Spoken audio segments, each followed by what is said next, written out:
Over the years, since writing the Islander and Sand Island sagas, individuals have asked me about the various activities while living on an island. I have tried to answer these one-on-one. Multiple times, readers of my e-blast have asked about the fishing practices back in the day. Basically, what is gillnet fishing and what is pound net fishing? Below I have put together, with illustrations, how I see the differences. The illustration above and the next illustration were borrowed from the internet. A typical gillnet is designed to catch a fish by its gills, the breathing openings just behind their mouths. The nets are designed to form a wall set at various depths to snag the fish at whatever levels they are swimming. I have heard that Lake Superior trout like a temperature of 47 degrees Fahrenheit, which over a season can move up or down depending on the weather. The old-timers don't know the water temperature at various levels, but could raise or lower their set depending on where they saw more fish being caught. This illustration shows a full set of a gillnet. I believe the Apostle Islands fishermen would connect their gillnets to an anchor line that was separate from the net, not like the above illustration. However, the idea was the same. The Dan buoy, proper name for a buoy with float weight pole and flag, was used to find the nets in rough seas or fog. The corks, originally made of cork but later plastic or aluminum, held the top of the net above the bottom of the net. It was weighted with leads, actually made of finger-sized pieces of lead. A typical gill net was 100 feet long, but a longer set could be made combining nets up to 600 feet or even longer. Fred Dahl reels gill nets to dry on what is called a net reel. The nets could either be dried as above or spread with the corks on one side and the leads on the other.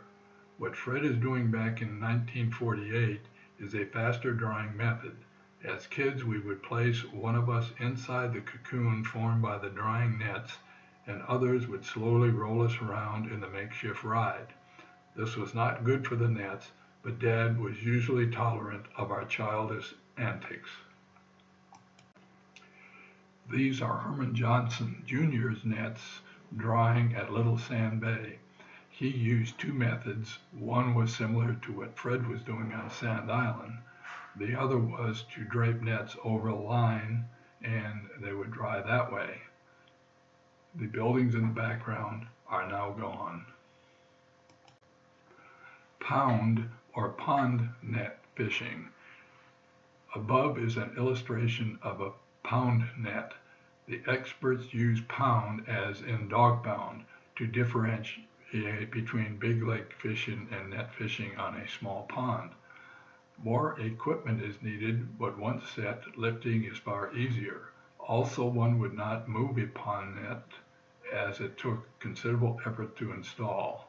We on Sand Island always call them pond, not pound nets. A pile driver sits on the shore beside the Twilight, Hokinson's boat at Little Sand Bay. The pile driver was used to drive the long poles into the lake bottom to which the pound net could be attached. One would be limited to roughly 30 feet of water depth, as well as having a sandy bottom. Once a good spot could be found with these conditions, and of course fish nearby, the poles would be driven into the bottom and would remain for the fishing season. A heavily weighted driver would be mechanically lifted between the two tall poles on the barge and released to drive a pile or pole fitted into the notch at the front of the floating pile driver. This would be repeated until the pole was securely driven into the lake bottom. The poles would be strategically placed to secure the net as shown in the next illustrations. Approaching the pound net is Herman Johnson's boat, Sand Bay, along with his pond boat. Bill Hewlings videoed this whole process one sunny day in the early 1950s. You can see two of the poles to the left in the photo. These saleable fish would be removed with a scoop net. Bill Hewling sits in the back of the pond boat to the right as Herman and Mitz Johnson shrink the pond. Big Sand Bay is in the background. As the pond shrinks, Herman and Mitz are left with mostly junk fish to return to the lake. This process would be repeated every couple of days, weather permitting. Today, commercial fishermen around the Apostle Islands use what they call trap nets that are similar to pound nets without the poles.